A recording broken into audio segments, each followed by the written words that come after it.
Bienvenue sur la chaîne. Rose.1988. Likez, abonnez-vous à la chaîne pour ne pas manquer les histoires intéressantes. Ma copine a emmené notre fils voir mes parents abusifs en cachette pendant des mois, et lui a dit de garder le secret. Ensuite. J'ai 22 ans, et mon enfance a été un véritable cauchemar. Tellement traumatisante que j'ai fini par tout enfermer dans une boîte mentale, et je n'en parle presque jamais. La plupart des gens qui me connaissent n'ont aucune idée de ce que j'ai vécu. Les rares fois où j'ai essayé de me confier, soit on ne me croyait pas, soit les gens me regardaient différemment. Alors j'ai appris à me taire. Mes parents, en réalité, ils n'ont jamais vraiment joué ce rôle. Mon père était un alcoolique violent, capable de passer de calme à terrifiant en quelques secondes. Un moment, il regardait la télé tranquillement, et la minute d'après, il balançait des objets à travers la pièce. On ne savait jamais ce qui allait le déclencher. Parfois, c'était à cause de moi ou de ma sœur, parfois juste parce qu'il en avait envie. Je me cachais souvent dans le placard quand il piquait ses crises, coincé entre le mur et quelques cartons, en attendant que ça passe. Ma mère n'était pas mieux. Sobre, mais cruelle d'une manière plus insidieuse. Elle manipulait, jouait avec nos esprits, montait ma sœur et moi l'un contre l'autre. Elle nous rabaissait constamment, savait exactement quoi dire pour nous faire mal. Et elle couvrait toujours mon père, peu importe ce qu'il faisait. Autant dire que je suis parti de chez eux dès que j'ai pu, à 18 ans. J'ai coupé tout contact, et depuis, je ne les ai plus jamais vus. Je n'avais pas vraiment de plan, juste le besoin de fuir. J'ai squatté chez un pote, trouvé un job, puis un appart. C'était dur, mais toujours mieux que de rester là-bas. Ma copine, 23 ans, et moi, on est ensemble depuis l'adolescence. On s'est rencontrés au lycée, j'étais en seconde, elle en première. Au début, c'était léger, on sortait ensemble sans se prendre la tête. Puis elle est tombée enceinte. J'avais 19 ans, elle 20. Ce n'était pas prévu, mais on a décidé de garder le bébé. Aujourd'hui, notre fils a 3 ans. Il est génial et vif, curieux, parle sans arrêt, adore les dinosaures et ses vidéos bizarres sur YouTube où des gens ouvrent des jouets. Je ferai n'importe quoi pour lui. Quand elle est tombée enceinte, on a eu une vraie discussion sur ma famille.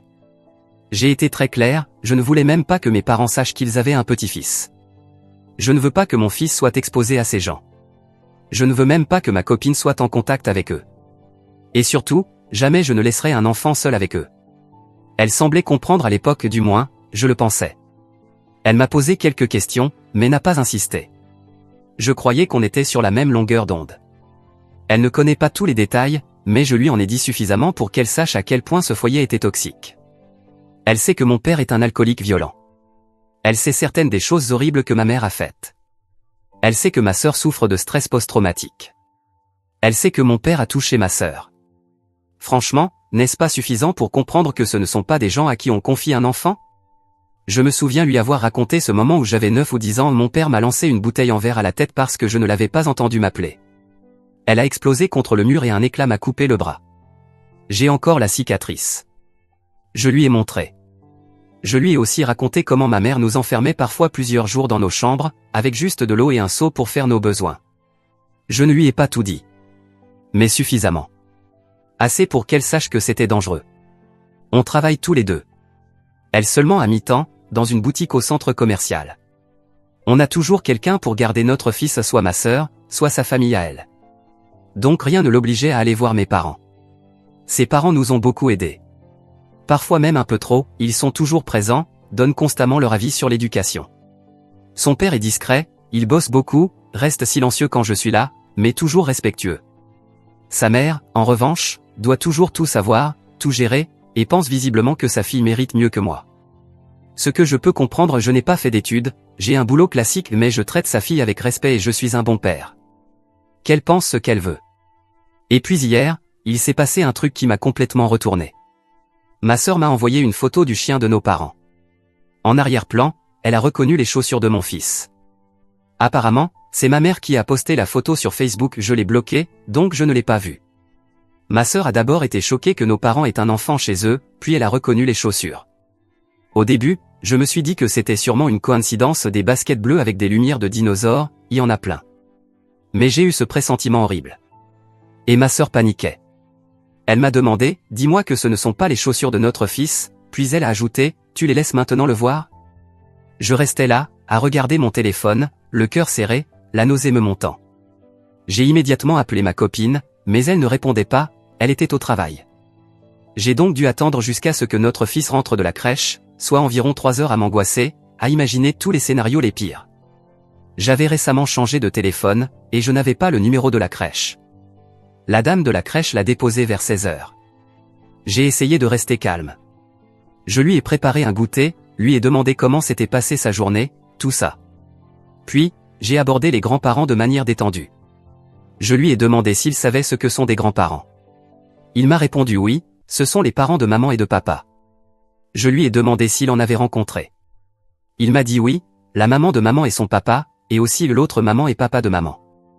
J'étais un peu perdu, mais ça m'a fait tilt. Mes parents. Il a commencé à appeler mes parents papy et mamie. J'ai fait de mon mieux pour garder mon calme et je lui ai demandé d'en parler. C'est là que tout est sorti. Je lui ai parlé et il m'a dit qu'il y allait souvent, pas juste 1 ou 2 fois. Apparemment, ma copine l'amenait chez mes parents depuis des mois, et pire encore, il était laissé seul, sans surveillance, avec mon père, ce même père. Je n'arrive même pas à l'écrire. Mon fils m'a dit que mamie et papy avaient un chien, et que papy lui laissait jouer aux jeux vidéo. Il m'a aussi dit que maman lui avait dit de ne pas me parler de leur visite, car c'était une surprise. Elle lui a appris à me cacher des choses. Mais qu'est-ce que c'est que ce comportement? C'est un comportement de prédateur, c'est du délire. J'ai essayé de ne pas craquer devant mon fils, de garder ma voix calme, de jouer la comédie, mais à l'intérieur, je criais. Je lui ai demandé si papy faisait quelque chose qui le rendait mal à l'aise ou lui faisait du mal, il a répondu non. Je lui ai demandé si papy le touchait de manière qui ne lui plaisait pas, il a encore dit non. Je lui ai demandé s'il avait déjà été seul avec papy. Il m'a dit oui, quand mamie et maman allaient faire les courses.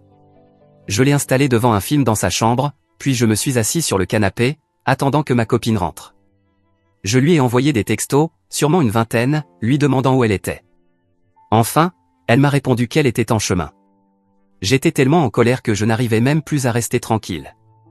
J'ai fait les 100 pas, cherchant ce que j'allais lui dire, comment aborder ce sujet sans exploser. Elle est rentrée vers 18 heures.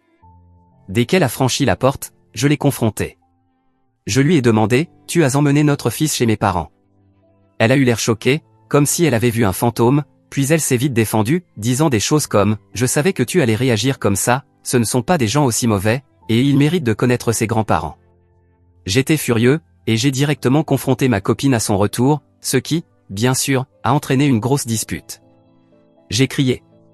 Je ne crie pas habituellement, mais là, je n'ai pas pu me retenir. Elle a commencé à pleurer, me disant que je réagissais trop, qu'elle ne comprenait pas pourquoi je m'inquiétais de tout ça.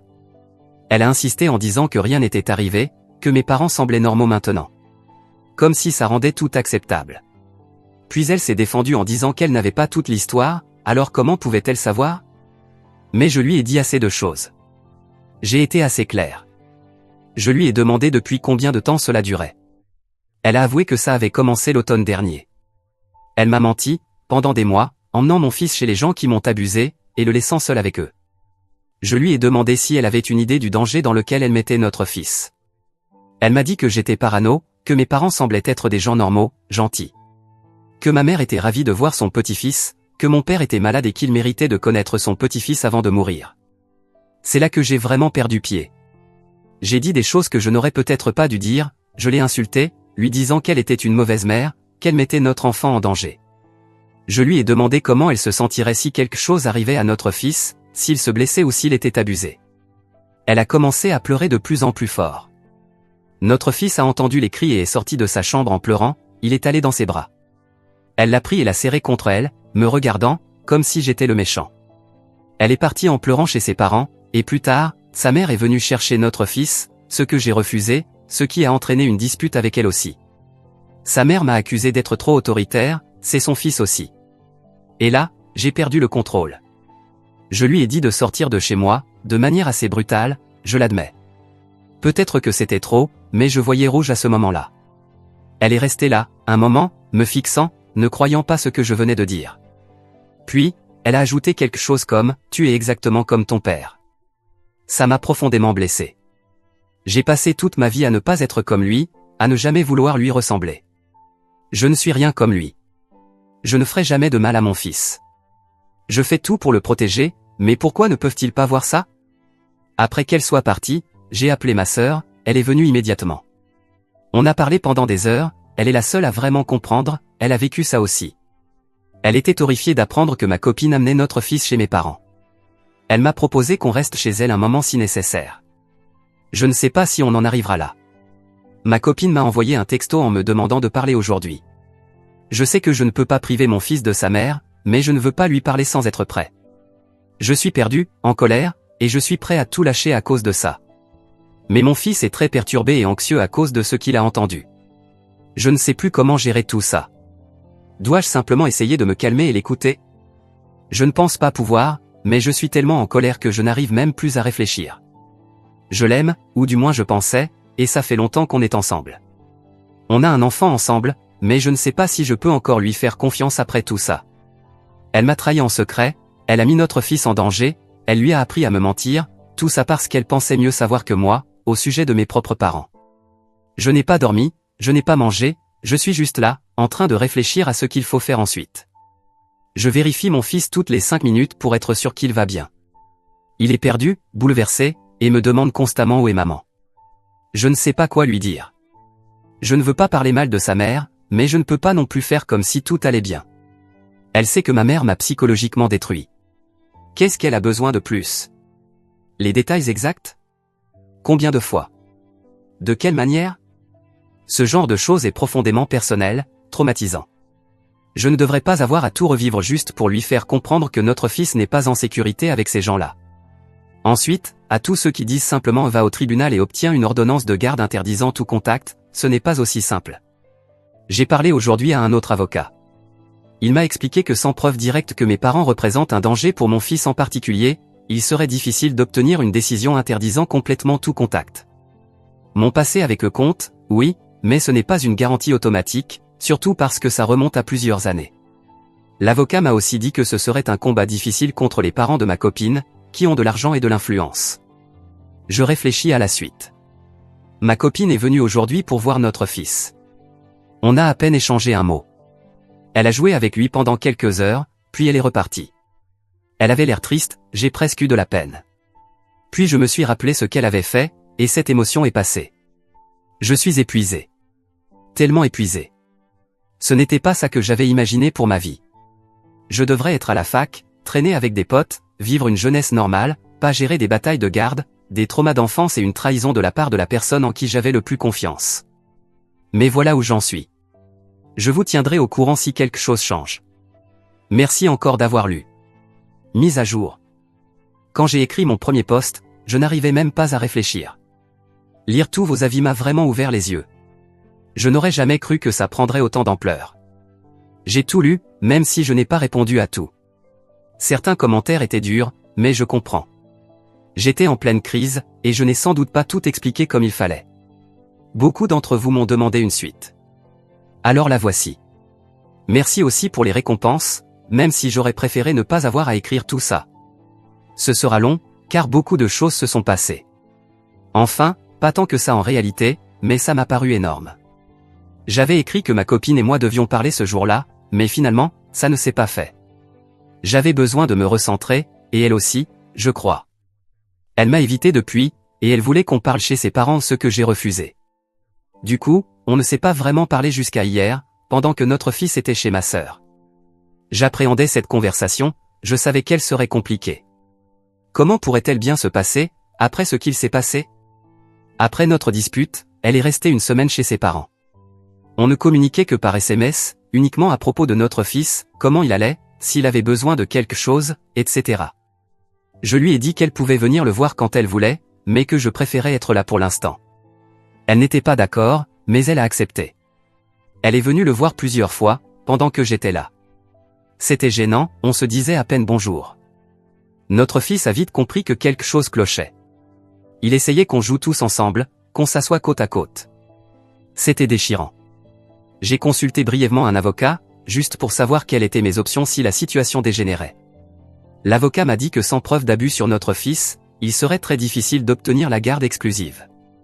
Les tribunaux préfèrent garder les deux parents impliqués, sauf si un réel danger est établi. Mon passé familial serait pris en compte, mais pas suffisant pour empêcher ma copine d'emmener notre fils où elle veut. Pas du tout ce que je voulais entendre. Quand on s'est enfin assis pour parler, l'ambiance était tendue.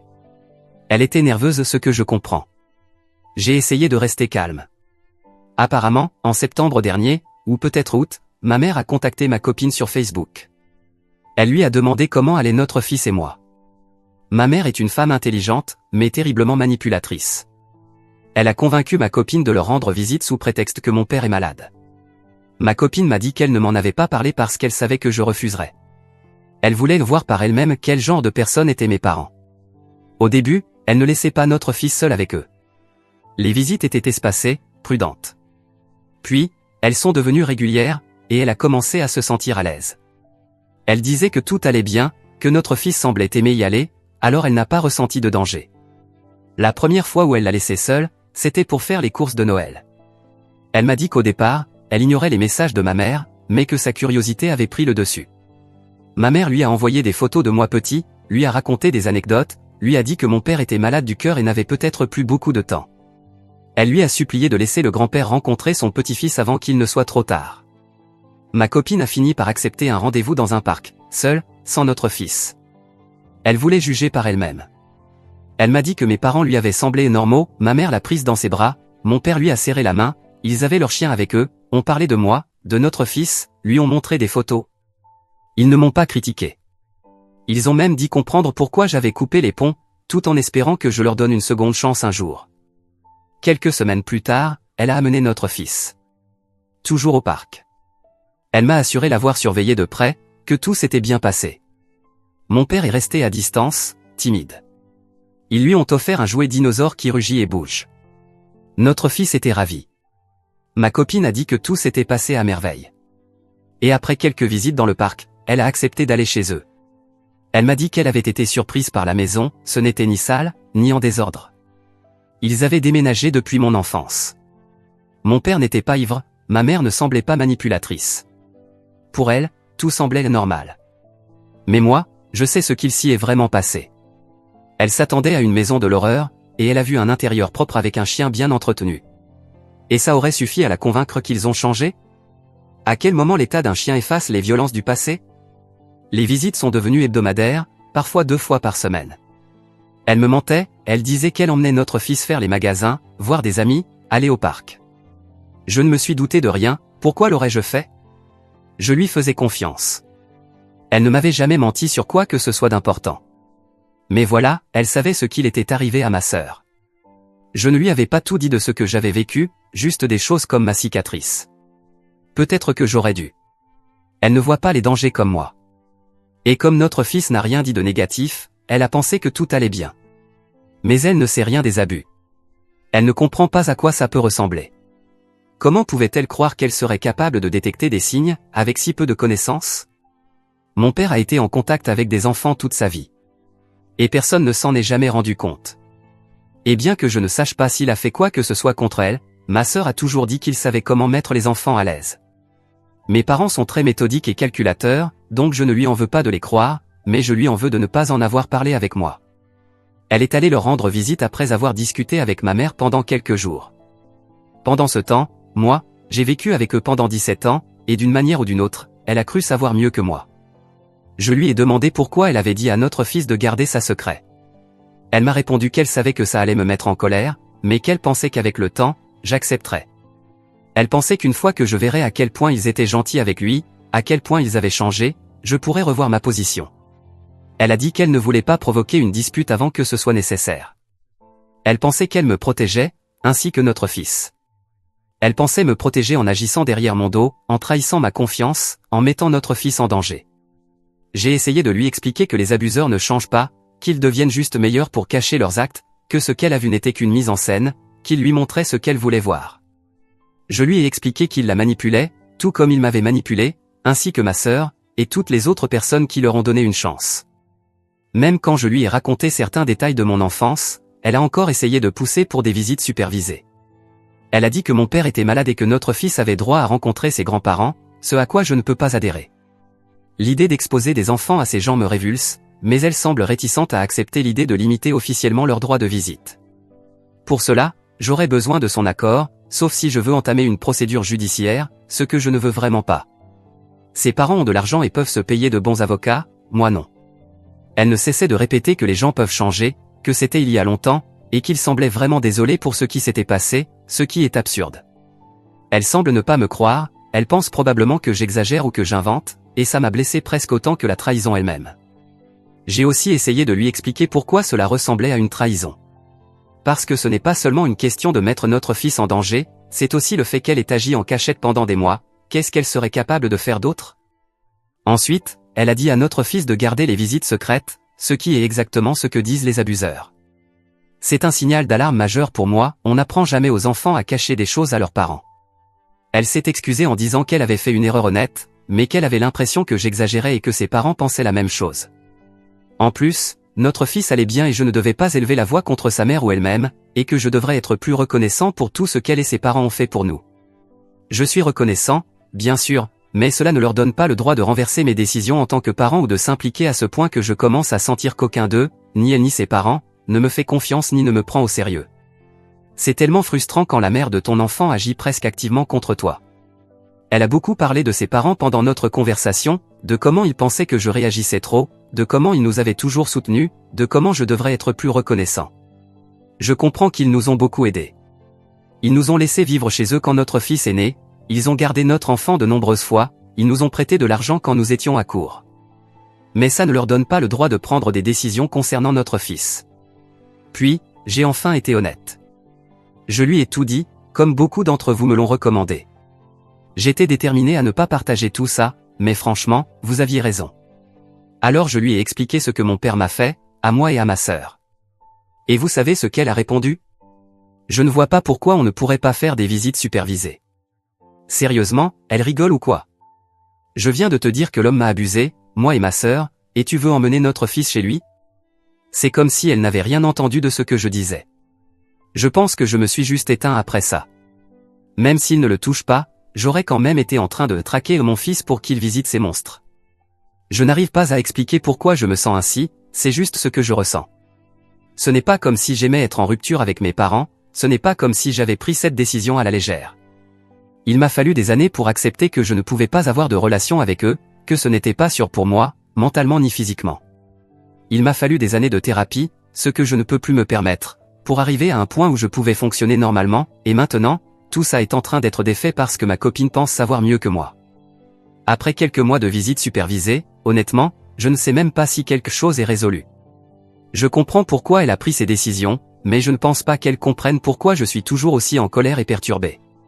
Elle est partie après avoir encore mentionné sa mère, car je me suis encore emporté, et je sais que je ne devrais pas, mais je lui ai révélé quelque chose d'énorme, et elle ne m'a toujours pas pris au sérieux.